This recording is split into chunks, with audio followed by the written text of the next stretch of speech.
കമ്മ്യൂണിസ്റ്റുകാർക്ക് അസംഖ്യം ശരികൾക്കിടയിൽ ഒരര തെറ്റെങ്കിലും സംഭവിച്ചാൽ മലയാളികൾ അത് അംഗീകരിക്കില്ല. അതാണ് കേരളത്തിന്റെ പ്രത്യേകത. അപ്പൊ നമ്മളിതാ കോൺഗ്രസ്സുകാർ ഇങ്ങനെ ചെയ്തല്ലോ എന്ന് പറഞ്ഞിട്ട് കാര്യമില്ല. കോൺഗ്രസിനൊരു പ്രിവിലേജ് ഉണ്ട്, വലതുപക്ഷത്തിന്റെ പ്രിവിലേജ്. കോൺഗ്രസ് എന്ന് കേൾക്കുമ്പോൾ തന്നെ ജനങ്ങൾക്കറിയാം അതിൽ കുറച്ച് അഴിമതിയും തട്ടിപ്പും കളവും കാലുവാരലും ചേരിപ്പോരും ഒക്കെ ഉണ്ടാവും എന്നറിയാം. അതുകൂടി വെച്ചിട്ടാണ് കോൺഗ്രസിനെ അംഗീകരിക്കുന്നത്. അങ്ങനെയാണ്. മോഷണം എന്നത് കോൺഗ്രസിന് അനുവദനീയമാണ്, അത് സമൂഹം അംഗീകരിച്ചിരിക്കുന്നു. മോഷ്ടാക്കളുടെ ദേശീയ പാർട്ടിയാണ് കോൺഗ്രസ് എന്നത് ആ അർത്ഥത്തിൽ നാട് തിരിച്ചറിയുകയും അങ്ങനെ കൂടിയുള്ള കോൺഗ്രസിനെയാണ് ജനങ്ങൾ വോട്ട് ചെയ്ത് ജയിപ്പിക്കുന്നത്. അവർ ഭരിക്കട്ടെ, നമ്മളിപ്പോൾ തന്നെ ആക്രമിക്കാനൊന്നും പോകുന്നില്ല. പക്ഷേ ആ ഗവൺമെന്റിന്റെ ദിശ എങ്ങോട്ടാണ് എന്ന് മനസ്സിലാക്കാൻ ഈ സമയം മതി. ഈ ഗവൺമെന്റ് എങ്ങനെ പോകും, ഏത് റൂട്ടിലാണ് ഈ വണ്ടി ഓടുന്നത് എന്ന് മനസ്സിലാക്കാൻ ഈ സമയം മതി. ഇതിനോടകം ഈ ഗവൺമെന്റിൽ നിന്ന് നമുക്ക് ലഭിച്ചിട്ടുള്ള സൂചനകൾ എന്തൊക്കെയാണ്? വോട്ട് ചെയ്ത ജനങ്ങൾ ഇപ്പോൾ സന്തോഷത്തിലാണോ? ഞാനൊരു ഉദാഹരണം മാത്രമേ പറയുന്നുള്ളൂ. നമ്മളെല്ലാം ബഹുമാനിക്കുന്ന ആദരണീയനായ കവിയാണ് സച്ചിദാനന്ദൻ മാഷ്, ശ്രീ കെ സച്ചിദാനന്ദൻ. അദ്ദേഹമാണ് ഈ തെരഞ്ഞെടുപ്പിന്റെ തൊട്ടു മുൻപ് തുടർച്ചയായി ഭരിക്കുന്നത് ജനാധിപത്യത്തെ ദുർബലപ്പെടുത്തും, അപ്പോൾ ഇടക്കിടക്ക് മാറണം എന്നൊക്കെയുള്ള അഭിപ്രായം പറഞ്ഞു. അതിനെക്കുറിച്ച് ഇപ്പം ഞാനൊരു അഭിപ്രായത്തിലേക്ക് പോകുന്നില്ല, അത് കഴിഞ്ഞു പോയ ഒരു കാര്യമാണ്. ഏതായാലും UDF ഫലത്തിൽ അനുകൂലമായ ഒരു നിലപാടാണ് അദ്ദേഹം സ്വീകരിച്ചത്. UDF അനുകൂലമായ നിലപാടാണ് തെരഞ്ഞെടുപ്പിൽ സ്വീകരിച്ചത്. ആ സച്ചിദാനന്ദൻ മാഷിൻ്റെതായി ഇന്നലെ ഞാൻ കണ്ട പ്രസ്താവനയിലെ ഒരു വാചകം കേരളത്തിന്റെ മുഖ്യമന്ത്രിയെ സംബന്ധിച്ച് പറഞ്ഞിരിക്കുന്നത് ലജ്ജാകരം എന്നാണ്. ലജ്ജാകരം, അതാണ് വാക്ക്. 1.5 മാസത്തിനിടയിൽ തങ്ങളുടെ വിജയത്തിനു കൂടി ഇടയാക്കിയ അഭിപ്രായം പറഞ്ഞ ഒരു കവിയിൽ നിന്ന്, ഒരു ബുദ്ധിജീവിയിൽ നിന്ന് ഇങ്ങനെയൊരു വിശേഷണം ചോദിച്ചു വാങ്ങാൻ ഒരുപക്ഷെ ശ്രീ VD സതീശന് മാത്രമേ സാധിക്കൂ. അപ്പോ മാറ്റം വേണം എന്നാഗ്രഹിച്ചവർ, പല കാരണങ്ങളാൽ ആഗ്രഹിച്ചവരുണ്ടാവും, നിഷ്കളങ്കമായി ആഗ്രഹിച്ചവരുണ്ടാവും, ഉദാസീനമായി ആഗ്രഹിച്ചവരുണ്ടാവും. 2 ടേമായില്ലേ ഭരിക്കുന്നു, 10 കൊല്ലമായില്ലേ, ഇനി ഒരു 5 കൊല്ലം മറ്റൊരു ഭരിക്കട്ടെ എന്നൊക്കെ ചിന്തിച്ചവരുണ്ടാവും. അങ്ങനെ ചിന്തിച്ചവർ ഇപ്പോ വലിയ മനസ്താപത്തിലേക്ക് പോകുന്നു, നിരാശയിലേക്ക് പോകുന്നു, അബദ്ധമായി പോയി എന്ന തിരിച്ചറിവിലേക്ക് പോകുന്നു എന്നാണ് സൂചന. അതിൻ്റെ ഒരു ചെറിയ സൂചനയാണ് സച്ചിദാനന്ദ മാഷ് പറയുന്നു. മുഖ്യമന്ത്രിയുടെ നിലപാട് ലജ്ജാകരമാണ്. അദ്ദേഹം നടത്തിയ ഒരു അഭിപ്രായ പ്രകടനം സംബന്ധിച്ചാണ്. ഗുജറാത്ത് വംശഹത്യയുടെ കാലത്ത് ഇസാ ജാഫ്രി കൊല്ലപ്പെട്ട അനുഭവം നമ്മുടെയൊക്കെ മനസ്സിലുണ്ട്. കോൺഗ്രസിന്റെ പാർലമെന്റ് അംഗമായിരുന്നു, ഇന്ത്യൻ പാർലമെന്റ് അംഗമായിരുന്ന കോൺഗ്രസ് നേതാവായ ഒരു വയോധികൻ, ബുദ്ധിജീവിയും കവിയും ഒക്കെ ആയ ഒരു മനുഷ്യൻ, അദ്ദേഹത്തെ കൊന്നുകളഞ്ഞു. ആ സംഭവത്തെ സംബന്ധിച്ച് പിന്നീട് നടന്ന വസ്തുതാന്വേഷണ സംഘത്തിന്റെ റിപ്പോർട്ട് വായിച്ചാൽ ഏതൊരു മനുഷ്യന്റെയും മനസ്സ് ഉലഞ്ഞു പോകും. അദ്ദേഹത്തിന് നേരിടേണ്ടി വന്നത് എന്താണ്? അക്രമാസക്തരായി പാഞ്ഞു വന്ന വർഗീയവാദികൾ അദ്ദേഹത്തോട് ആജ്ഞാപിച്ചത് ഈ വന്ദേമാതരം പൂർണ്ണതോതിൽ ആലപിക്കണം എന്നാണ്. വന്ദേമാതരം ആലപിക്കണം എന്നാണ്. അദ്ദേഹം വിസമ്മതിച്ചു. ആ വൃദ്ധനെ വിവസ്ത്രനാക്കി, ആ വസ്തുതാന്വേഷണ റിപ്പോർട്ടിൽ പരാമർശിക്കുന്ന കാര്യമാണ്, വിവസ്ത്രനാക്കി നടത്തി. അദ്ദേഹത്തിന്റെ കൈവിരലുകൾ മുറിച്ചു കളഞ്ഞു, അദ്ദേഹത്തിന്റെ കൈകൾ വെട്ടിമാറ്റി ഒരു മനുഷ്യന്റെ, അദ്ദേഹത്തിന്റെ കാലുകൾ മുറിച്ചു കളഞ്ഞു, തീക്കുണ്ടത്തിലേക്ക് കൈകാലുകൾ ഛേദിക്കപ്പെട്ട ശരീരം വലിച്ചെറിഞ്ഞു, ചുട്ടുകരിച്ചു. ഇന്ത്യൻ പാർലമെന്റ് അംഗമായിരുന്ന, കോൺഗ്രസിന്റെ സമുന്നത നേതാവായിരുന്ന, കവി കൂടിയായ ഒരു വയോവൃദ്ധന് നേരിടേണ്ടി വന്ന അനുഭവമാണിത്. ഗുജറാത്തിൽ കൊന്നുതള്ളിയ മനുഷ്യരോട് ആജ്ഞാപിച്ചത് നിങ്ങൾ വന്ദേമാതരം ചൊല്ലണം എന്നാണ്. ഇപ്പൊ RSS തീരുമാനിച്ചിരിക്കുകയാണ്, വന്ദേമാതരം രാഷ്ട്രശില്പികൾ പറയുന്നതൊന്നും ബാധകമല്ല, പൂർണ്ണതോതിൽ ആലപിക്കണം. ആ ആജ്ഞ സ്വീകരിച്ച് ആദ്യമായി കേരളത്തിന്റെ മണ്ണിൽ പൂർണ്ണതോതിൽ ആലപിക്കപ്പെട്ടത് മുഖ്യമന്ത്രിയുടെയും മന്ത്രിമാരുടെയും സത്യപ്രതിജ്ഞാ ചടങ്ങിലാണ്. BJP സംസ്ഥാന പ്രസിഡന്റ് രാജീവ് ചന്ദ്രശേഖർ കേരളത്തിന്റെ മുഖ്യമന്ത്രിയെ നേരിട്ട് കണ്ട് അഭിനന്ദിച്ച് പിന്തുണ അറിയിച്ചു. കഴിഞ്ഞ 10 കൊല്ലമായി മുഖ്യമന്ത്രിയുടെ ആഫീസിലേക്ക് കടന്നു വരാനുള്ള ധൈര്യം ഉണ്ടായിട്ടില്ല രാജീവ് ചന്ദ്രശേഖറിന്. ഇപ്പൊ ചെന്ന് അഭിനന്ദിച്ചു. BJP മുന്നണിയുടെ സംസ്ഥാന കൺവീനർ തുഷാർ വെള്ളാപ്പള്ളി വലിയൊരു പൂച്ചെണ്ടുമായി മുഖ്യമന്ത്രിയുടെ ഓഫീസിൽ ചെന്ന് പൂച്ചെണ്ട് കൊടുത്ത് അഭിനന്ദിച്ചു. BJPയും കോൺഗ്രസും ഒന്നായി മാറുന്ന ഒരേ റൂട്ടിൽ സഞ്ചരിക്കുന്ന ടീമായി ഇപ്പോൾ മാറിയിരിക്കുകയാണ്. വളരെ സവിശേഷകരമായ ഒരു രാഷ്ട്രീയ സാഹചര്യത്തിലാണ് ഇന്ന് നമ്മൾ ജീവിക്കുന്നത്. ലോകത്തും നമ്മുടെ രാജ്യത്തും നമ്മുടെ നാട്ടിലുമെല്ലാം പ്രത്യേകതയാർന്ന ഒരു രാഷ്ട്രീയ കാലാവസ്ഥയാണ് നിലനിൽക്കുന്നത്. കഴിഞ്ഞ നിയമസഭാ തെരഞ്ഞെടുപ്പിൽ കേരളത്തിൽ ഇടതുപക്ഷത്തിന് നേരിടേണ്ടി വന്ന തിരിച്ചടിയാണ് നമ്മുടെ നാട്ടിൽ ഇപ്പോഴും ചർച്ച ചെയ്തുകൊണ്ടിരിക്കുന്നത്. സത്യത്തിൽ കേരളത്തിലെ ഇടതുപക്ഷ ജനാധിപത്യ മുന്നണിയുടെ തെരഞ്ഞെടുപ്പ് പരാജയം അത് മാത്രമായി എടുത്ത് ചർച്ച ചെയ്യേണ്ട ഒന്നല്ല. നമുക്കെല്ലാവർക്കും അറിയാം, മെയ് 4-ാം തീയതി വോട്ടെണ്ണിയത് കേരളത്തിൽ മാത്രമല്ല, ഇന്ത്യയിലെ 5 സംസ്ഥാനങ്ങളിലാണ്.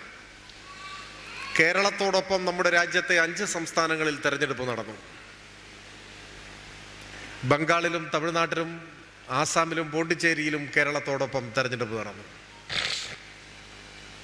തെരഞ്ഞെടുപ്പിൻ്റെ വിധി ഇന്ത്യയിലെ തെരഞ്ഞെടുപ്പ് ചരിത്രത്തിൻ്റെ ഭാഗമായി ഇപ്പോൾ നമ്മുടെ മുൻപിലുണ്ട്.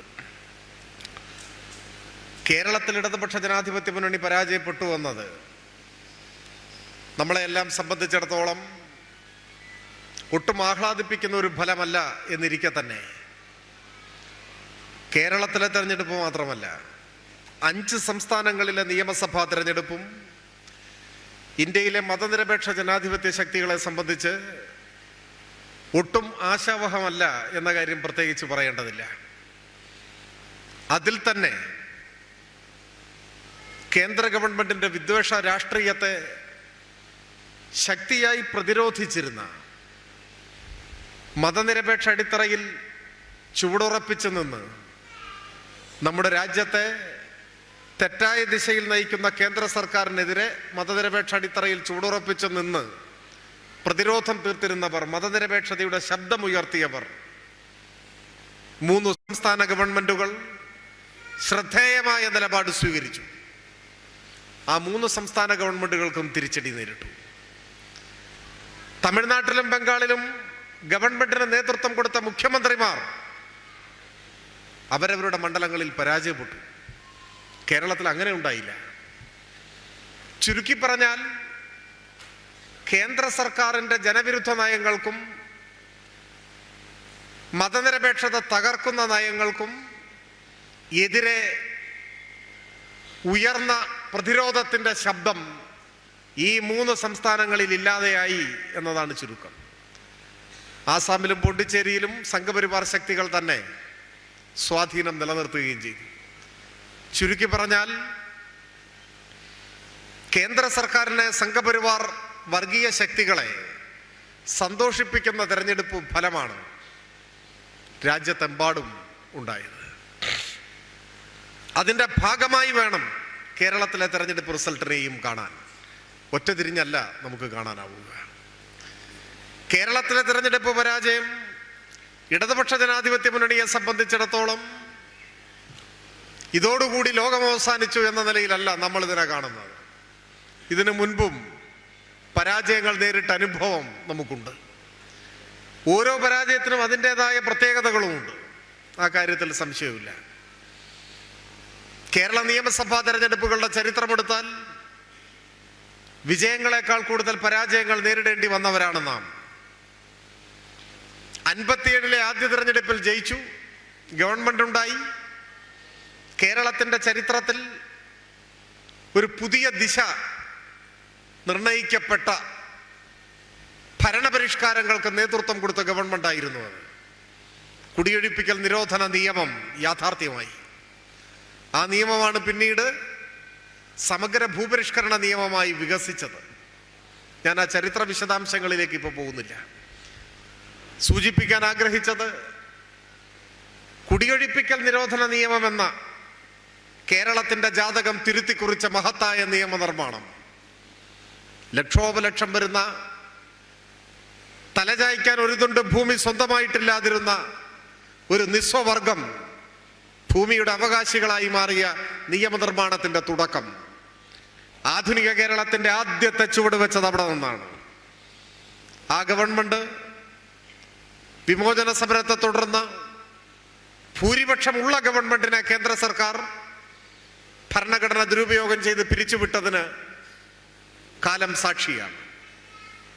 പറയാൻ ആഗ്രഹിച്ചത് അതിനുശേഷം നടന്ന തെരഞ്ഞെടുപ്പ്, അതായത് രണ്ടാം കേരള നിയമസഭാ തെരഞ്ഞെടുപ്പ്, 1960 തെരഞ്ഞെടുപ്പ്, നമ്മൾ പരാജയപ്പെടുകയാണ് ചെയ്തത്.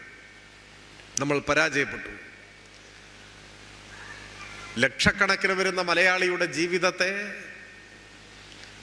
അനിശ്ചിതാവസ്ഥയിൽ നിന്നും അരക്ഷിതാവസ്ഥയിൽ നിന്നും കൈപിടിച്ച് മുൻപോട്ട് നയിച്ച, ജീവിത സുരക്ഷിതത്വത്തിലേക്ക് നയിച്ച, അതിൻ്റെ നിയമനിർമ്മാണത്തിന് നേതൃത്വം നൽകിയ, ഗവൺമെന്റിന് നേതൃത്വം കൊടുത്ത നമ്മുടെ പാർട്ടി പക്ഷെ രണ്ടാം നിയമസഭാ തെരഞ്ഞെടുപ്പിൽ തോറ്റുപോയി. പിന്നെ 67 കമ്മ്യൂണിസ്റ്റ് പാർട്ടിയുടെ നേതൃത്വത്തിൽ ഒരു ഗവൺമെന്റ് അധികാരത്തിൽ വരുന്നത്. 2 വർഷത്തെ ഭരണത്തിന് ശേഷം ആ ഗവൺമെന്റും പോയി. പിന്നീടുള്ള ചരിത്രമെല്ലാം എല്ലാവരുടെയും മനസ്സിലുണ്ടാവും. 77 ചരിത്രത്തിലെ ഏറ്റവും വലിയ തോൽവി നമ്മൾ ഏറ്റുവാങ്ങി. അതാണ് ഏറ്റവും വലിയ തോൽവി. ഇപ്പൊ തോറ്റതല്ല. ഇപ്പോഴത്തെ തോൽവിയാണ് ചില ആളുകൾ താങ്ങാനാവാത്ത തോൽവിയായിട്ടൊക്കെ വിലയിരുത്തുന്നത്. അങ്ങനെയല്ല, ഇതിലും വലിയ തോൽവി തോറ്റു അന്ന്. അതും ഏത് സാഹചര്യത്തിൽ? ഇന്ത്യ മുഴുവൻ കോൺഗ്രസിനെ തൂത്തെറിഞ്ഞ തെരഞ്ഞെടുപ്പിൽ, ഉത്തരേന്ത്യയാകെ കോൺഗ്രസിനെ തോൽപ്പിച്ച തെരഞ്ഞെടുപ്പ്, സാക്ഷാൽ ഇന്ദിരാഗാന്ധി തോറ്റുപോയ തെരഞ്ഞെടുപ്പ്, ഇന്ത്യൻ പാർലമെന്റിൽ ആദ്യമായി കോൺഗ്രസിന് പ്രതിപക്ഷത്തേക്ക് മാറേണ്ടി വന്ന തെരഞ്ഞെടുപ്പ്, രാജ്യം മുഴുവൻ കോൺഗ്രസിനെ കൈവിട്ടപ്പോ 1977 പാർലമെന്റ് തെരഞ്ഞെടുപ്പിൽ കേരളത്തിൽ നമ്മൾ ജയിച്ചത് 0 സീറ്റിലാണ്. എന്നുവെച്ചാൽ മത്സരിച്ച മുഴുവൻ സ്ഥലത്തും തോറ്റു. കഴിഞ്ഞ പാർലമെന്റ് ഇലക്ഷനിൽ നമ്മൾ 1 സീറ്റിൽ ജയിച്ചു. അന്ന് അതും ഉണ്ടായില്ല, 0 ഒപ്പം നടന്ന നിയമസഭാ തെരഞ്ഞെടുപ്പിൽ രാജ്യം മുഴുവൻ കോൺഗ്രസിനെ കൈവിട്ടപ്പോഴും കേരളം കോൺഗ്രസിനെ വിജയിപ്പിച്ചു. 17 സീറ്റാണ് നമുക്ക് കിട്ടിയത്. 17 സീറ്റ്. പാർലമെന്റിലേക്ക് 0 സീറ്റും നിയമസഭയിലേക്ക് 17 സീറ്റും നേടിയ ഒരു കാലം ഈ കേരളത്തിലുണ്ടായിരുന്നു. അതോടുകൂടി CPIM-ന്റെ കഥ കഴിഞ്ഞു എന്ന് വിധി എഴുതിയവരുണ്ട് 77. പക്ഷെ 3 വർഷം തികച്ച് കാത്തിരിക്കേണ്ടി വന്നില്ല. കേരളത്തിന്റെ മുഖ്യമന്ത്രിയായി സത്യപ്രതിജ്ഞ ചെയ്ത നേതാവിന്റെ പേര് EK നായനാർ എന്നായിരുന്നു. അതാണ് കേരളം. ഏതെങ്കിലും ഒരു ബിന്ദുവിൽ സ്തംഭിച്ചു നിന്നതല്ല കേരളത്തിന്റെ രാഷ്ട്രീയ ചരിത്രം. അത് അനുനിമിഷം വികസിക്കുന്നതാണ്.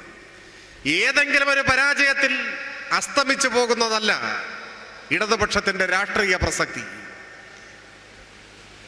80-ൽ നായനാരുടെ നേതൃത്വത്തിൽ അധികാരത്തിൽ വന്നു സവിശേഷമായ ഒരു കാലഘട്ടമാണ്. ആ രാഷ്ട്രീയ സാഹചര്യങ്ങളുടെ പ്രത്യേകതകളിലേക്ക് ഞാൻ പോകുന്നില്ല. 2 കൊല്ലം കഴിഞ്ഞപ്പോൾ ആ ഗവൺമെന്റ് പോയി. 82-ലെ ഗവൺമെന്റ് പോയി. 82-ലെ തെരഞ്ഞെടുപ്പിൽ നമ്മൾ പരാജയപ്പെട്ടു. അന്ന് ശ്രീമാൻ AK ആന്റണി നടത്തിയ ഒരു നിരീക്ഷണമുണ്ട്. അദ്ദേഹത്തിന്റെ പ്രസ്താവന ഇങ്ങനെയായിരുന്നു: ഇനി 100 വർഷത്തേക്ക് കേരളത്തിൽ ഇടതുപക്ഷം അധികാരത്തിലെത്തില്ല. AK ആന്റണി 80-ൽ 100 കൊല്ലത്തേക്ക് ഇനി ഇടതുപക്ഷം അധികാരത്തിലെത്തില്ല എന്നാണ് പറഞ്ഞത്. എന്നാൽ തൊട്ടടുത്ത തെരഞ്ഞെടുപ്പിൽ 87-ലെ നിയമസഭാ തെരഞ്ഞെടുപ്പ് 5 കൊല്ലം. ആ 5 കൊല്ലം കഴിഞ്ഞ് 87-ലെ നിയമസഭാ തെരഞ്ഞെടുപ്പിൽ പല തിരഞ്ഞെടുപ്പ് നിരീക്ഷകരും വിലയിരുത്തുന്നത് കേരളത്തിന്റെ ചരിത്രത്തിലെ ഏറ്റവും അഭിമാനകരമായ ഇടതുപക്ഷ വിജയം അതായിരുന്നുവെന്നാണ്. 87-ലെ ഇടതുപക്ഷത്തിന്റെ വിജയം. നമ്മൾ തിരികെ അധികാരത്തിലേക്ക് വന്നു. പിന്നീട് 5 കൊല്ലം കൂടുമ്പോൾ കേരളത്തിലെ ഗവൺമെന്റുകൾ മാറി മാറി വന്നു. 2016-ൽ അധികാരത്തിൽ വന്ന 1-ാം പിണറായി സർക്കാർ ആ പതിവ് തെറ്റിച്ചു. 2021-ൽ വീണ്ടും ഇടതുപക്ഷം തന്നെ വന്നു. 5 കൊല്ലം കൂടുമ്പോൾ ഗവൺമെന്റുകൾ മാറി മാറി വരുന്ന അനുഭവ പരിസരത്ത് നിന്നുകൊണ്ടാണ് മലയാളി അവിശ്വസനീയമായ ഇടതുപക്ഷത്തിന്റെ തുടർ വിജയത്തെ സ്വീകരിച്ചത്. അത് അവിശ്വസനീയമായിരുന്നു.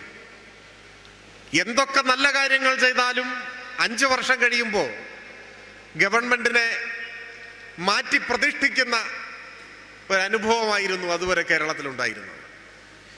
ജനകീയാസൂത്രണം, സമ്പൂർണ്ണ സാക്ഷരത, ക്ഷേമ പദ്ധതികൾ, ഓരോ ഇടതുപക്ഷ ഗവൺമെന്റിനും ചരിത്രത്തിൽ അടയാളപ്പെടുത്തിയ മഹത്തായ നേട്ടങ്ങൾ എമ്പാടും ഉണ്ടായിരുന്നു.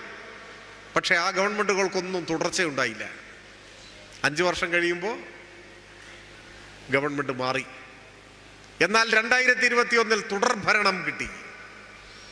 മൊത്തം 10 വർഷം തുടർച്ചയായി അധികാരത്തിലിരുന്നു. 10 വർഷത്തെ ഇടതുപക്ഷ ഭരണം കേരളത്തിലുണ്ടാക്കിയ മാറ്റം എന്താണ്? ഈ തെരഞ്ഞെടുപ്പിൽ നമ്മൾ തോറ്റു, ഞാൻ അതിലേക്ക് വീണ്ടും വരും. പക്ഷേ ഈ 10 വർഷം കൊണ്ട് ഈ ഗവൺമെന്റ് കേരളത്തിൽ ഉണ്ടാക്കിയ മാറ്റങ്ങൾ എന്താണ്?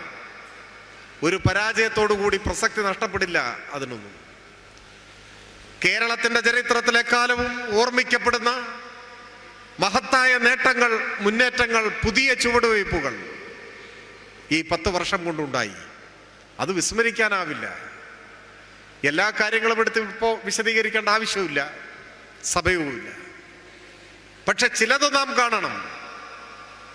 ഇപ്പോ നവലിബറൽ നയങ്ങൾ എന്ന് ഓമന പേരിട്ട ജനവിരുദ്ധ നയങ്ങളാണ് കോൺഗ്രസിന്റെയും BJP-യുടെയും പ്രഖ്യാപിതമായ രാഷ്ട്രീയ പദ്ധതി. ആ കാര്യത്തിൽ അവർക്ക് അഭിപ്രായ വ്യത്യാസമില്ല. സാമ്പത്തിക നയങ്ങളുടെ കാര്യത്തിൽ ഒരേ നയമാണ് കോൺഗ്രസും BJP. അതിനെയാണ് നമ്മൾ നവലിബറൽ നയങ്ങൾ എന്ന് പറയുന്നത്. സത്യത്തിൽ ആ വാക്കിനും പ്രസക്തിയൊന്നുമില്ല. അത് നവ അല്ല, ഒരുപാട് പഴയതാണ്. നവലിബറൽ നയം എന്ന് വിളിക്കപ്പെടുന്ന നയങ്ങൾക്ക് 100 കൊല്ലത്തെ പഴക്കമുണ്ട്. 100 കൊല്ലത്തെ പഴക്കമുണ്ട്. എന്നാൽ 1930-കളിലെ ലോക സാമ്പത്തിക മാന്ദ്യത്തിന്റെ പശ്ചാത്തലത്തിൽ അത്തരം നയങ്ങളിലേക്ക് കടക്കാൻ അന്നത്തെ മുതലാളിത്ത ലോകത്തിന് കഴിഞ്ഞിരുന്നില്ല. പിന്നീട് റൈഗനും താച്ചറും അമേരിക്കയിലും ബ്രിട്ടനിലുമായി അധികാരത്തിൽ വന്ന 70-കളിലാണ് നവലിബറൽ നയങ്ങൾ നടപ്പിലാക്കാൻ തുടങ്ങിയത്. ഇന്ത്യയിൽ ആ നയങ്ങൾ നടപ്പിലാക്കാൻ ആരംഭിച്ചത് നരസിംഹറാവുവിന്റെ കാലത്താണ്, 91-ൽ. അപ്പൊ ഇന്ത്യയിൽ നടപ്പിലാക്കാൻ തുടങ്ങിയത് എടുത്താൽ പോലും 35 കൊല്ലായി, 35 കൊല്ലായി. അപ്പൊ ഇനി നവലിബറൽ നയം എന്ന് പറയുന്നതിൽ അർത്ഥമില്ല. ആ നയമാണ് കോൺഗ്രസിന്റെയും BJP-യുടെയും നയം. അതിന്റെ വിശദാംശങ്ങളിലേക്ക് ഇപ്പൊ പോകേണ്ടതില്ല. സർക്കാരിന്റെ പിന്മാറ്റവും ലാഭകരമല്ലാത്തതിൽ നിന്നെല്ലാം സർക്കാർ വിട്ടുനിൽക്കുന്നതും ഭ്രാന്തമായ സ്വകാര്യവൽക്കരണവും അതിന്റെ ഭാഗമാണ്. ഞാനതിവിടെ പറയാൻ കാരണം, ആ നയങ്ങളെ അടിസ്ഥാനമാക്കിയാണ് കോൺഗ്രസും BJP-യും നമ്മുടെ രാജ്യത്ത് ഭരണം നയിച്ചത്. അതിന്റെ പ്രത്യാഘാതം എല്ലാ രംഗത്തും ഉണ്ട്. മനസ്സിലാക്കാൻ കേവലം ഒരൊറ്റ ഉദാഹരണം നോക്കിയാൽ മതി. കഴിഞ്ഞ 10 കൊല്ലം നമ്മുടെ രാജ്യത്ത് നരേന്ദ്രമോദി പ്രധാനമന്ത്രിയായിരുന്ന 10 കൊല്ലം, ഈ 10 കൊല്ലത്തിനുള്ളിൽ ഇന്ത്യയിൽ അടച്ചുപൂട്ടിയ സർക്കാർ പള്ളിക്കൂടങ്ങളുടെ എണ്ണം പരിശോധിച്ചാൽ നമ്മൾ ഞെട്ടിപ്പോകും. ഇന്ത്യ രാജ്യത്ത് കഴിഞ്ഞ 10 കൊല്ലത്തിനുള്ളിൽ പ്രവർത്തനം അവസാനിപ്പിച്ച അടച്ചുപൂട്ടിയ ഗവൺമെന്റ് സ്കൂളുകളുടെ എണ്ണം 1,00,000 1 ലക്ഷം. ഔദ്യോഗിക കണക്ക് 93,000 എന്നാണ്. 93,000-ൽ പരം, കുറച്ചുകൂടി വരും, 1,00,000 വരും എന്നാണ് കണക്കാക്കുന്നത്. 1,00,000 സ്കൂളുകൾ ഇന്ത്യയിൽ അടച്ചുപൂട്ടി. എന്തിനാണ് അടച്ചുപൂട്ടുന്നത്? ലാഭകരമല്ല. എങ്ങനെയാണ് ലാഭകരമല്ലാതാവുന്നത്? നിശ്ചിത എണ്ണം കുട്ടികളില്ലെങ്കിൽ ആ സ്കൂൾ ലാഭകരമല്ല, അതാണ്. അപ്പൊ ആ സ്കൂൾ പൂട്ടുന്നു. അവിടെ പഠിക്കുന്ന കുട്ടികൾ എന്ത് ചെയ്യും? കുറച്ച് കുട്ടികളൊക്കെ മറ്റു സ്കൂളുകളിലേക്ക് പോയി പഠിക്കും. ചില കുട്ടികളുടെ പഠനം അവിടെ വെച്ച് അവസാനിച്ചു പോകും. അതാണ് ഇന്ത്യ. ഈ 10 കൊല്ലത്തിനുള്ളിൽ 8,000-ൽ പരം സ്കൂളുകൾ കർണാടകയിൽ മാത്രം പൂട്ടി. 10,000-ലധികം സ്കൂളുകൾ ബംഗാളിൽ പൂട്ടി. കേരളത്തിലോ ഒരൊറ്റ സർക്കാർ പള്ളിക്കൂടം ഈ കേരളത്തിന്റെ മണ്ണിൽ പൂട്ടിയില്ല. 10 കൊല്ലത്തെ പിണറായി ഗവൺമെന്റ് എന്ത് ചെയ്തു എന്ന് ചോദിച്ചാൽ 1000 ഉത്തരങ്ങളുണ്ട്. അതിൽ ഒരു ഉത്തരം, രാജ്യമെമ്പാടും സർക്കാർ വിദ്യാലയങ്ങൾക്ക് താഴ് വീണപ്പോ, പാവപ്പെട്ടവന്റെ ദരിദ്രന്റെ കുട്ടികളുടെ വിദ്യാഭ്യാസ സ്വപ്നങ്ങൾ എന്നേക്കുമായി അസ്തമിച്ചു പോയപ്പോ, 1,00,000 പള്ളിക്കൂടങ്ങൾ ഇന്ത്യയിൽ അടച്ചുപൂട്ടിയപ്പോ ഒരൊറ്റ സർക്കാർ പള്ളിക്കൂടം ഈ കേരളത്തിന്റെ മണ്ണിൽ പൂട്ടിയില്ല. ഒരു കുട്ടിയാണെങ്കിൽ ആ ഒരു കുട്ടിയെ പഠിപ്പിക്കണം എന്ന നിലപാടെടുത്തു. അപ്പൊ ചില വികൃത ബുദ്ധികൾ പ്രചരിപ്പിക്കുന്നുണ്ട്, അല്ല ഇവിടെയും പൂട്ടി, കണ്ണൂരിൽ ഇതാ 5 സ്കൂൾ പൂട്ടി എന്നൊക്കെ പറയുന്നുണ്ട്. അതെന്താണ്? നമ്മളിവിടെ പൊതുവിദ്യാഭ്യാസത്തെ ശക്തിപ്പെടുത്തി. ഇന്ത്യയിൽ എല്ലായിടത്തും സ്കൂൾ അടച്ചുപൂട്ടി, ഗവൺമെന്റ് സ്കൂൾ. കേരളത്തിൽ ഗവൺമെന്റ് സ്കൂളുകളെ ശക്തിപ്പെടുത്തി. പൊതുവിദ്യാഭ്യാസ സംരക്ഷണ യജ്ഞം കൊണ്ടുവന്നു. നല്ല കെട്ടിടം, hi tech school, smart classroom, എല്ലാ ക്ലാസ് മുറിയിലും കമ്പ്യൂട്ടർ, എന്തൊക്കെ മാറ്റങ്ങൾ കൊണ്ടുവന്നു. അപ്പൊ ഗവൺമെന്റ് സ്കൂളിലേക്ക് സ്വകാര്യ സ്കൂളുകളിൽ നിന്നും TC വാങ്ങി കുട്ടികളെ രക്ഷിതാക്കൾ കൊണ്ടുവന്ന് ചേർത്തു. അപ്പൊ സ്വകാര്യ സ്കൂളുകളിൽ കുട്ടികളില്ലാതെയായി, പലയിടത്തും കുറഞ്ഞു. അങ്ങനെ 8-10 സ്കൂളുകളിൽ, എയ്ഡഡ് സ്കൂളുകളിൽ, സ്വകാര്യ സ്കൂളുകളിൽ ഒറ്റ കുട്ടി പോലും ഇല്ലാതെയായി. കുട്ടിയില്ല, അപ്പൊ പിന്നെ സ്കൂൾ ഉണ്ടാവില്ല. അതിതുപോലെയല്ല, അങ്ങനെ 8-10 സ്വകാര്യ സ്കൂളുണ്ട്. ഞാൻ പറഞ്ഞ അതിൻ്റെ കാര്യമല്ല, സർക്കാർ സ്കൂൾ, ഒരൊറ്റ സർക്കാർ സ്കൂൾ ഇവിടെ പൂട്ടിയില്ല. 100 പേർക്ക് PSC വഴി ഗവൺമെന്റ് ജോലി ഇന്ത്യയിൽ കിട്ടുമ്പോൾ അതിൽ 60 കേരളത്തിലാണ്. ഇതെങ്ങനെ സംഭവിക്കുന്നു? ഇന്ത്യ എന്നൊരു മഹാരാജ്യം, 10-29 സംസ്ഥാനങ്ങൾ, പക്ഷെ 100 ചെറുപ്പക്കാർക്ക് ഗവൺമെന്റ് ജോലി കിട്ടുമ്പോൾ അതിൽ 60 കിട്ടുന്നത് കേരളത്തിലാണ്. 60+ എന്നാണ്, കേരളത്തിലാണ്. ഇതെങ്ങനെ സാധ്യമായി? വളരെ ലളിതമാണ്. നവലിബറൽ നയങ്ങളുടെ ചുവട് പിടിച്ച് കേരളം ഒഴികെയുള്ള ഇന്ത്യൻ സംസ്ഥാനങ്ങളിൽ PSC വഴി ജോലി കൊടുക്കുന്നില്ല. നിയമനമില്ല, നിയമന നിരോധനമാണ്. ഇല്ല എന്ന് പറഞ്ഞാൽ പൂർണ്ണമായി ശരിയല്ല, കുറച്ച് നിയമനങ്ങൾ മാത്രം. പോലീസിലും ഫയർഫോഴ്സിലും ഒക്കെ കുറച്ച് പേരെ നിയമിക്കും, വേറെ ഒരു വകുപ്പിലുമില്ല. പിന്നെയോ അവിടെയെല്ലാം കരാർ നിയമനമാണ്. കരാർ നിയമനം എന്ന് പറഞ്ഞാൽ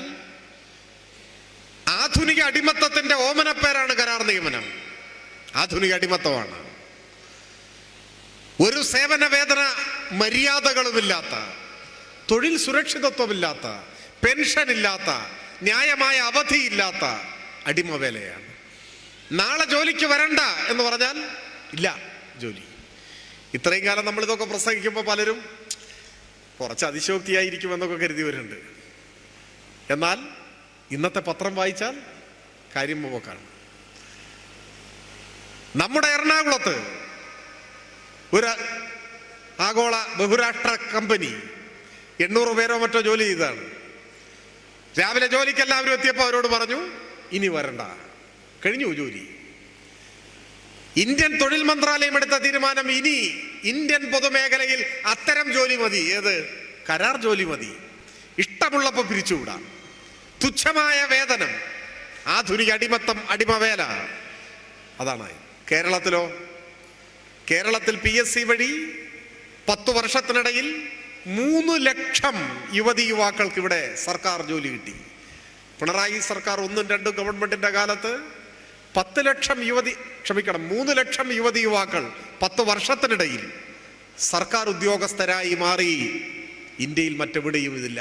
ഇതാണ് അത്ഭുതം, ഇതാണ് മാറ്റം. ആ PSCയെ തകർത്ത് ഇവിടെയും PSC നിയമനങ്ങൾ ഇല്ലാത്ത സംസ്ഥാനമാക്കണമെന്നാണ് കോൺഗ്രസ് ഗവൺമെന്റ് ആലോചിക്കുന്നത്. ആ ആലോചനയോടൊപ്പം മാതൃഭൂമിയും മനോരമയും കൈകോർത്തു എന്നാണ് ഇന്നത്തെ പത്രം കണ്ടാൽ മനസ്സിലാവുക. PSCക്കില്ലാത്ത കുറ്റമില്ല, ആരോപണങ്ങളില്ല. PSC ഇല്ലാതാക്കാനാണ്. സർക്കാർ ജോലി മറ്റു സംസ്ഥാനങ്ങളിലേതുപോലെ ഇനി കേരളത്തിലും വേണ്ട, കരാർ ജോലി മതി എന്ന നിലപാടിലേക്ക് കോൺഗ്രസും, ആ നിലപാടിനെ യാഥാർത്ഥ്യമാക്കാൻ മനോരമയും മാതൃഭൂമിയും ഒപ്പം നിൽക്കുന്ന നിലയാണ് ഇപ്പോൾ നമുക്ക് കാണാൻ പറ്റുക. പറഞ്ഞു വന്നത്, സർക്കാർ ജോലി കൊടുക്കുന്ന കാര്യത്തിലായാലും, വിദ്യാഭ്യാസ മേഖല സംരക്ഷിക്കുന്ന കാര്യത്തിലായാലും, ആശുപത്രികളെ മെച്ചപ്പെടുത്തുന്ന കാര്യത്തിലായാലും എല്ലാം ഒരു ബദൽ നയം നാം മുൻപോട്ട് വെച്ചു. നവലിബറൽ നയങ്ങളിൽ നിന്ന്, കോൺഗ്രസിന്റെയും BJPയുടെയും സാമ്പത്തിക സമീപനങ്ങളിൽ നിന്ന് വ്യത്യസ്തമായ ഒരു ജനകീയ ജനപക്ഷ ബദൽ നമ്മൾ മുൻപോട്ട് വെച്ചു. ജനക്ഷേമ പദ്ധതികളും നാടിൻ്റെ വികസനവും കൈകോർത്ത് സമന്വയിപ്പിച്ച് ഒരുമിച്ച് കൊണ്ടുപോകാൻ ശ്രമിച്ചു. എന്നിട്ടും നമ്മൾ എന്തുകൊണ്ടാണ് തോറ്റത് എന്ന് ചോദിക്കുന്നു. ഇതിനേക്കാൾ മികച്ച നിലയിൽ ഒരു ഗവൺമെന്റ് പ്രവർത്തിക്കും എന്ന് നമുക്ക് സങ്കല്പിക്കാൻ പറ്റില്ല. വൻകിട വികസന പദ്ധതികൾ ഒരു ഭാഗത്ത്, നമ്മുടെ ദേശീയപാത വികസനം ഉൾപ്പെടെ.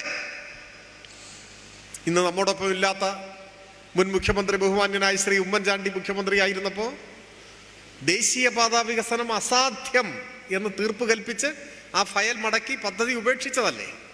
Kochi Edamon power highway, GAIL pipe line എല്ലാം ഉപേക്ഷിച്ചതാണ്. അസാധ്യം എന്ന് വിധി എഴുതിയതാണ്. അതെല്ലാം സാധ്യമാക്കി.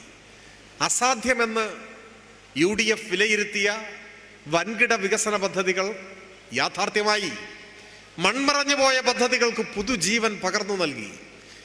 തീരദേശപാതയും മലയോരപാതയും K-ഫോണും ഡിജിറ്റൽ യൂണിവേഴ്സിറ്റിയും ഇന്ത്യയിലെ ആദ്യത്തെ വാട്ടർ മെട്രോയും അങ്ങനെ എന്തെന്ത് വലിയ അഭിമാന സ്തംഭങ്ങൾ യാഥാർത്ഥ്യമായി. ഒപ്പം പെൻഷൻ കൂട്ടി, സ്ത്രീ സുരക്ഷാ പെൻഷൻ ഏർപ്പെടുത്തി, കണക്ട് ടു വർക്ക്, ചെറുപ്പക്കാർക്ക് സ്റ്റൈപ്പൻഡ് ഏർപ്പെടുത്തി. അതാണ് പറഞ്ഞത്, ക്ഷേമ പദ്ധതികളും വികസന പ്രവർത്തനവും സമന്വയിപ്പിച്ചു. ഒരു നല്ല മാതൃക കാണിച്ചു. നവലിബറൽ നയങ്ങൾക്ക് കീഴടങ്ങിയില്ല. ഈ രാജ്യത്തിൻ്റെ മുൻപിൽ ഒരു ബദൽ മാതൃക. വിദ്വേഷത്തിൻ്റെ ശക്തികളോട് നിരന്തരം ഏറ്റുമുട്ടി നാം മുൻപോട്ട് പോയി. എന്നിട്ടും തെരഞ്ഞെടുപ്പിൽ പരാജയപ്പെട്ടു. അതങ്ങനെയാണ്. ശരിയായ നയം എല്ലായ്പ്പോഴും തെരഞ്ഞെടുപ്പുകളിൽ ജയിച്ചു കൊള്ളണമെന്നില്ല. നമ്മൾ അങ്ങനെയൊന്നും തെറ്റിദ്ധരിക്കണ്ട. വികസനം ചെയ്തില്ലേ എന്ന് ചോദിച്ചാൽ വികസനം ചെയ്തുകൊണ്ട് മാത്രം ജയിച്ചോളുന്നില്ല. അതാണ് തെരഞ്ഞെടുപ്പുകളുടെ അനുഭവം. എല്ലാ സാഹചര്യങ്ങളും ശരിയായി വിലയിരുത്തി ഏറ്റവും ശരിയായ നിലപാടാണ് തെരഞ്ഞെടുപ്പുകളിൽ ജനങ്ങൾ സ്വീകരിക്കുക എന്ന് പറയാൻ പറ്റുമോ? ഇല്ല. ജനങ്ങളോട് ബഹുമാനമില്ലാതെയാണ് ഞാൻ ഈ പറയുന്നതെന്നും ആരും ധരിക്കരുത്. തെരഞ്ഞെടുപ്പിൽ ജയിച്ചാലും തോറ്റാലും ആ വിധിയെ നമ്മൾ അംഗീകരിക്കണം. അതൊരു തെരഞ്ഞെടുപ്പ് മര്യാദയാണ്, അതൊരു ജനാധിപത്യ മര്യാദയാണ്. അക്കാര്യത്തിൽ അഭിപ്രായ വ്യത്യാസമില്ല.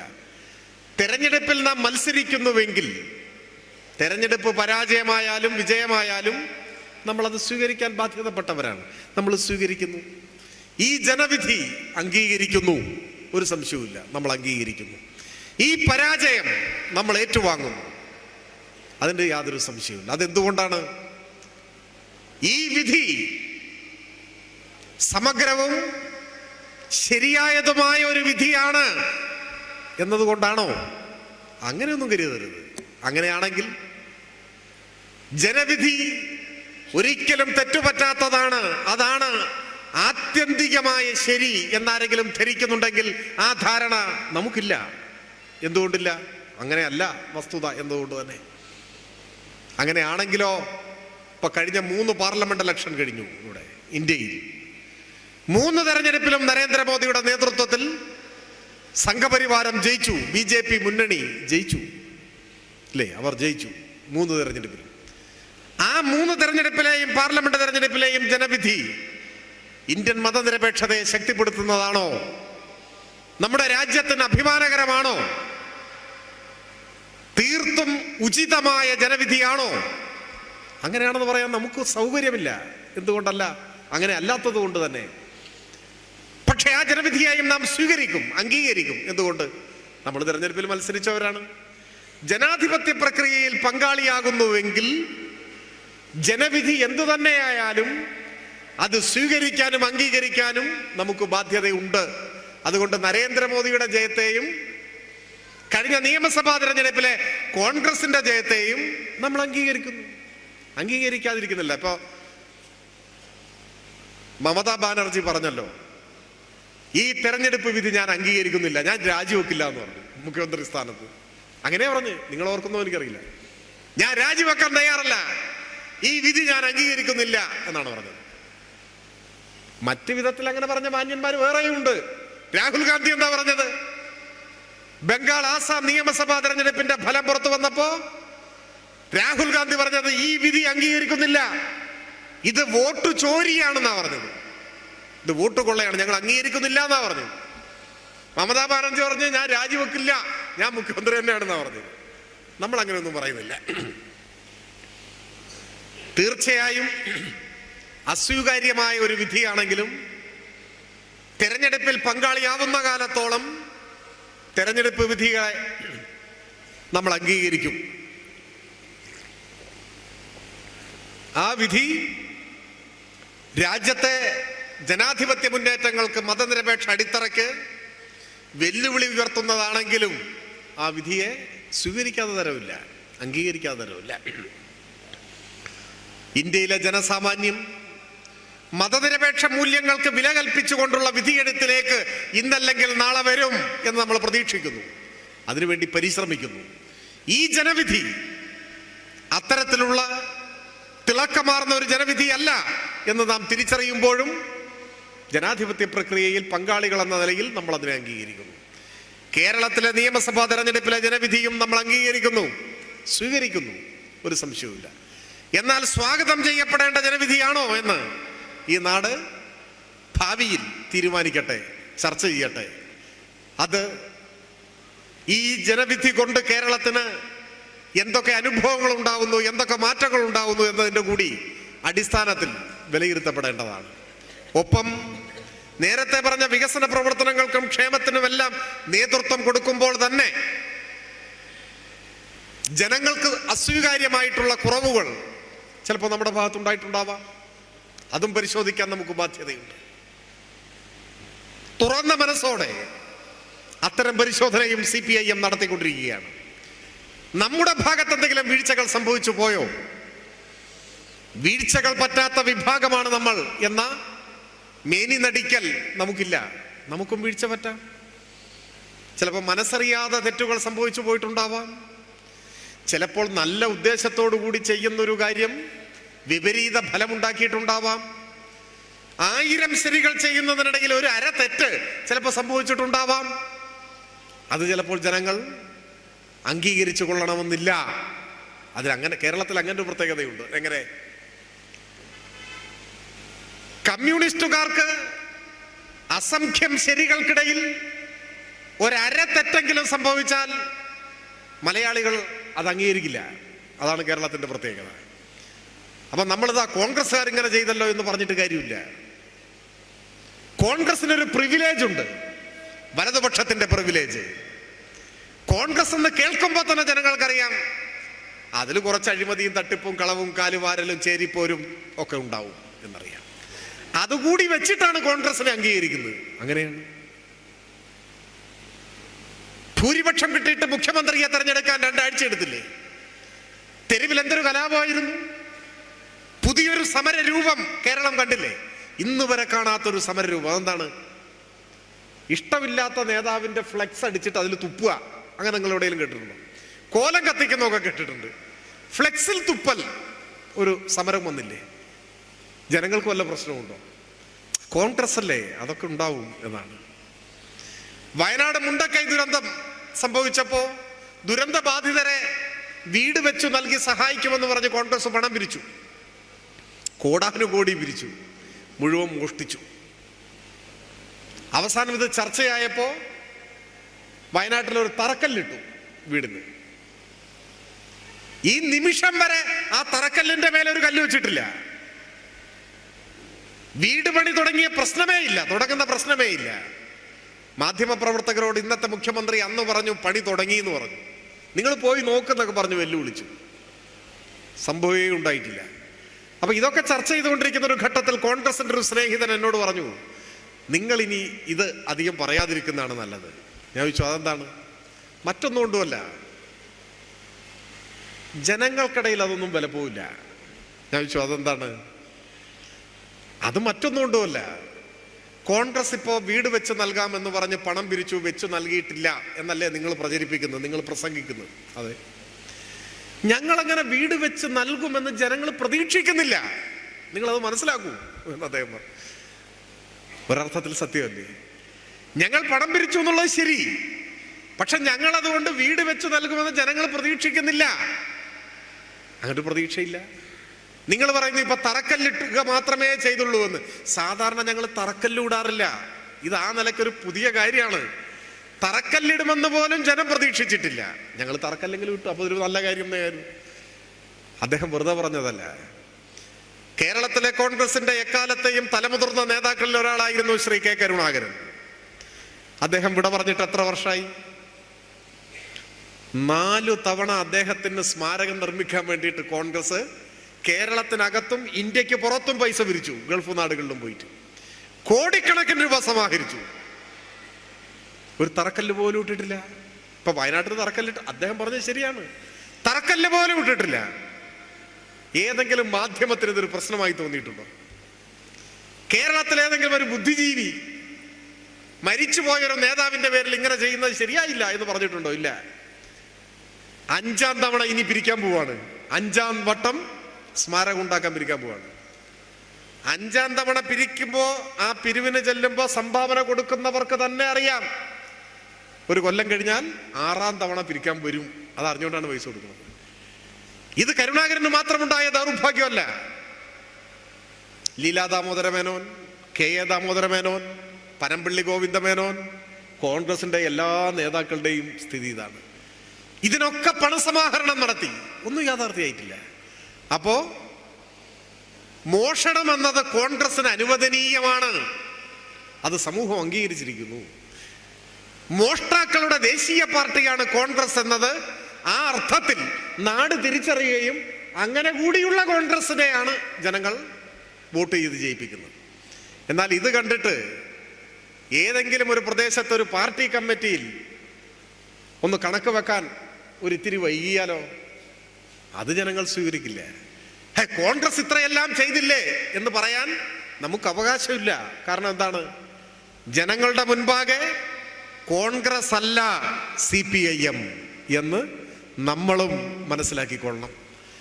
ഒരു നേരിയ കളങ്കത്തിന്റെ പോറലെങ്കിലും CPIM-നേറ്റാൽ അത് കേരളം അംഗീകരിക്കില്ല.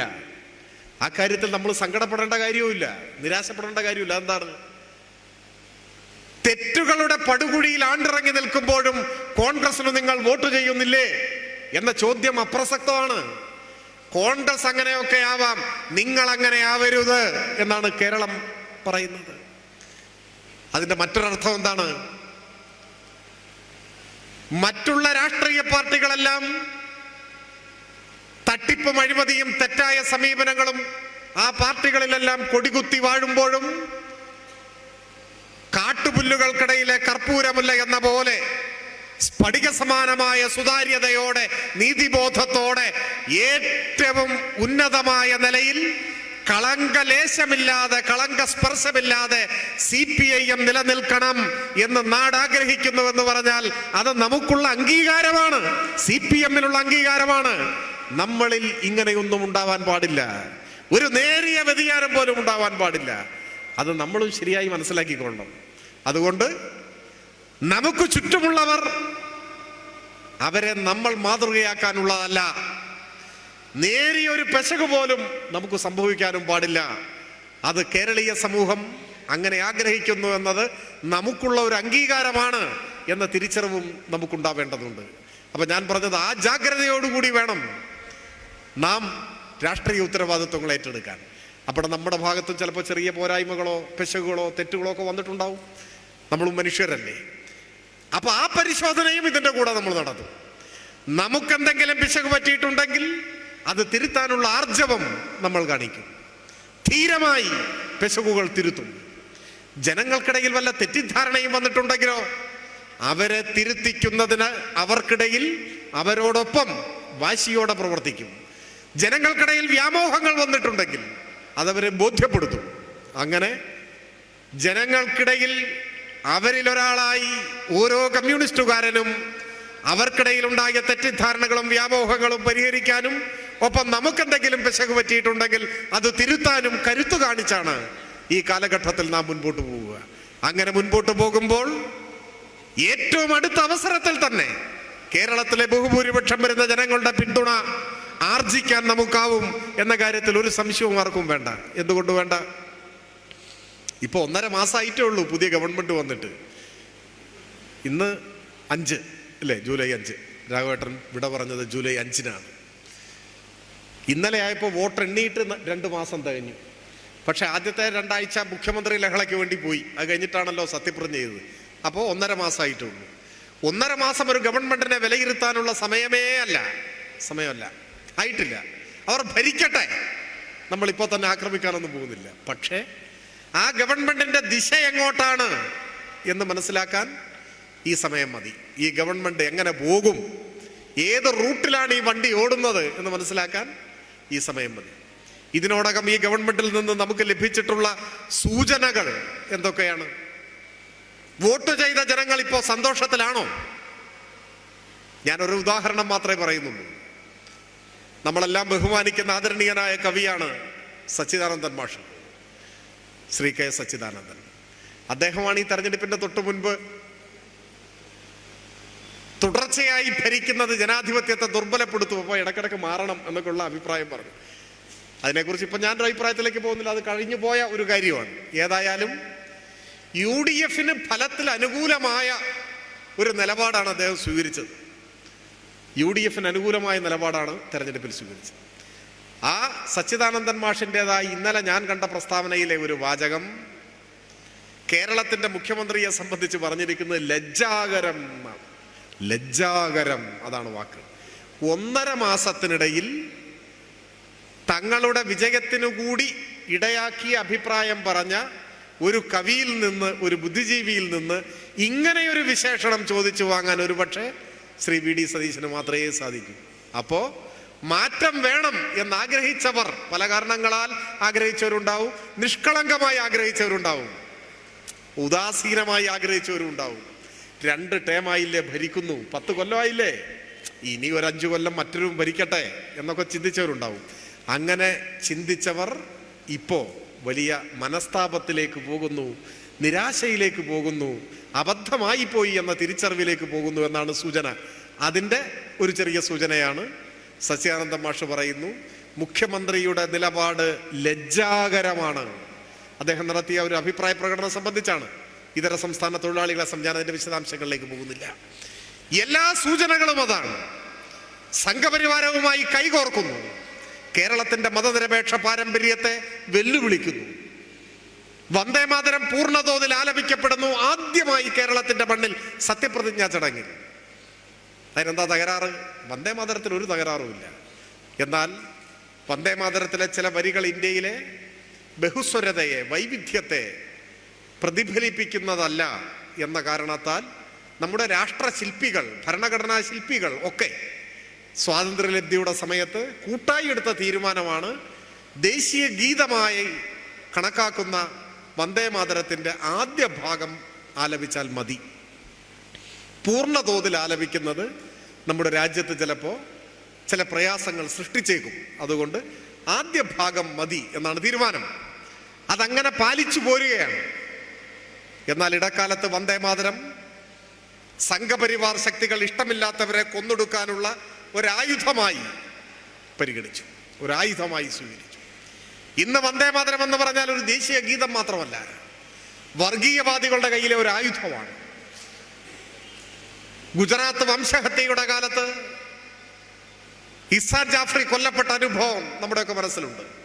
കോൺഗ്രസിന്റെ പാർലമെന്റ് അംഗമായിരുന്നു, ഇന്ത്യൻ പാർലമെന്റ് അംഗമായിരുന്ന കോൺഗ്രസ് നേതാവായ ഒരു വയോധികൻ, ബുദ്ധിജീവിയും കവിയും ഒക്കെയായ ഒരു മനുഷ്യൻ, അദ്ദേഹത്തെ കൊന്നുകളഞ്ഞു. ആ സംഭവത്തെ സംബന്ധിച്ച് പിന്നീട് നടന്ന വസ്തുതാന്വേഷണ സംഘത്തിന്റെ റിപ്പോർട്ട് വായിച്ചാൽ ഏതൊരു മനുഷ്യന്റെയും മനസ്സ് ഉലഞ്ഞുപോകും. അദ്ദേഹത്തിന് നേരിടേണ്ടി വന്നത് എന്താണ്? അക്രമാസക്തരായി പാഞ്ഞു വന്ന വർഗീയവാദികൾ അദ്ദേഹത്തോട് ആജ്ഞാപിച്ചത് ഈ വന്ദേമാതരം പൂർണ്ണതോതിൽ ആലപിക്കണം എന്നാണ്. വന്ദേമാതരം ആലപിക്കണം. അദ്ദേഹം വിസമ്മതിച്ചു. ആ വൃദ്ധനെ വിവസ്ത്രനാക്കി. ആ വസ്തുതാന്വേഷണ റിപ്പോർട്ടിൽ പരാമർശിക്കുന്ന കാര്യമാണ്. വിവസ്ത്രനാക്കി നടത്തി. അദ്ദേഹത്തിന്റെ കൈവിരലുകൾ മുറിച്ചു കളഞ്ഞു.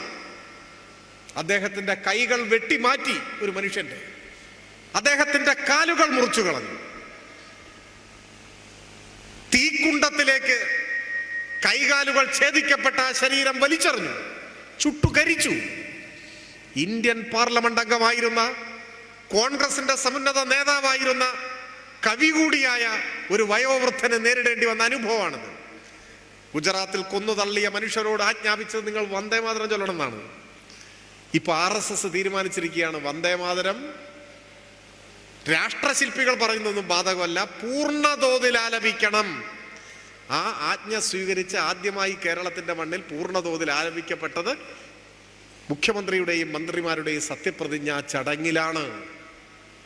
ഉടനെ നാഗപ്പൂരിൽ നിന്നും പുറത്തിറങ്ങുന്ന RSSന്റെ മുഖപത്രം ഓർഗനൈസറിൽ കേരളത്തിലെ UDF ഗവൺമെന്റിനെ മുക്തകണ്ഠം അഭിനന്ദിച്ചുകൊണ്ട് അവർ ലേഖനമെഴുതി. അവർ പറഞ്ഞു, ഞങ്ങളുടെ ആഹ്വാനമനുസരിച്ച് ഒരെതിർപ്പും കൂടാതെ വന്ദേ മാതരം ആദ്യമായി കേരളത്തിൽ പൊതുവേദിയിൽ പൂർണ്ണമായി ചൊല്ലിയിരിക്കുന്നു. കോൺഗ്രസ് ഗവൺമെന്റിന് എല്ലാ ആശംസകളും അഭിനന്ദനങ്ങളും. സത്യപ്രതിജ്ഞ ചെയ്ത് മണിക്കൂറുകൾക്കകം RSSന്റെ അഭിനന്ദനം ഏറ്റുവാങ്ങിയ ഇന്ത്യയിലെ ഏക BJP ഇതര മുഖ്യമന്ത്രിയാണ് VD സതീശൻ. അദ്ദേഹം തന്റെ സെക്രട്ടറിയായി നിയമിച്ചത് രത്തൻ കേൽഖറയായിരുന്നു. ആരാണ് അദ്ദേഹം? സംഘപരിവാരത്തിന്റെ മാനസപുത്രൻ. അദ്ദേഹം ഒരു IAS ഓഫീസറാണ്. ഏതെങ്കിലും ഒരു പദവിയിൽ അദ്ദേഹം ഉണ്ടാവും.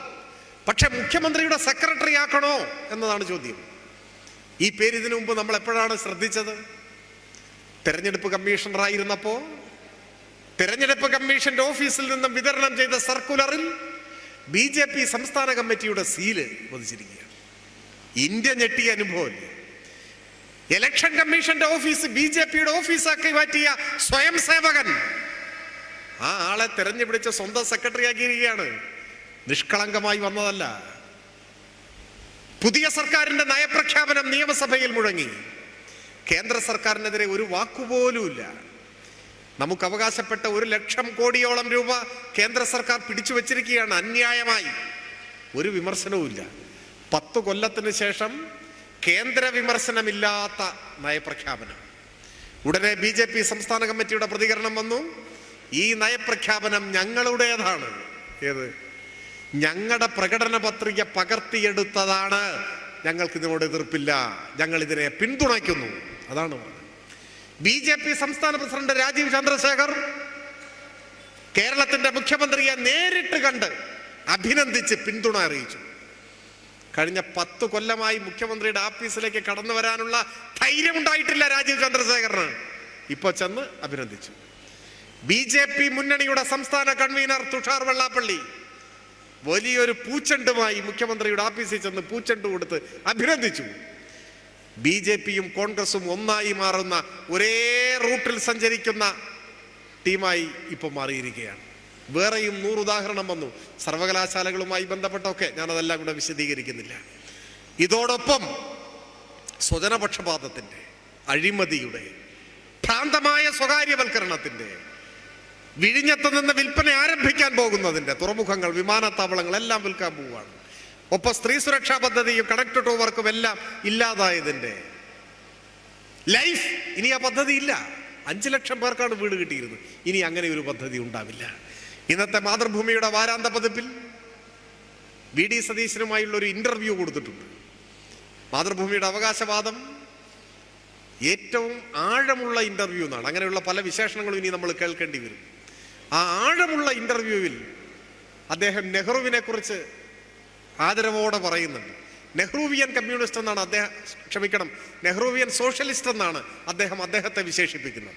എന്നിട്ട് അദ്ദേഹം പറയുകയാണ്, നെഹ്റു ഏറ്റവും സാധാരണക്കാരായ മനുഷ്യരെ കുറിച്ചുള്ള കൺസേൺ അദ്ദേഹത്തിന് എപ്പോഴും ഉണ്ടായിരുന്നു. നയങ്ങൾ സ്വീകരിക്കുമ്പോൾ, പരിഷ്കാരങ്ങൾ കൊണ്ടുവരുമ്പോൾ പാവപ്പെട്ടവരെ എങ്ങനെ ബാധിക്കുമെന്നാണ് നോക്കിയിരുന്നത്. എന്നിട്ട് അദ്ദേഹം പറയുന്നു, വസ്ത്രം, ഭക്ഷണം, പാർപ്പിടം, ഇത്തരം കാര്യങ്ങൾ പാവങ്ങൾക്ക് ലഭ്യമാകുന്നത് സംബന്ധിച്ച് നെഹ്റു വലിയ ഉത്കണ്ഠാകുലനായിരുന്നു എന്നാണ്. ഭക്ഷണം, വസ്ത്രം, പാർപ്പിടം, ഇതൊക്കെയാണ് നെഹ്റുവിൻ്റെ കൺസേൺ എന്നായിരുന്നു.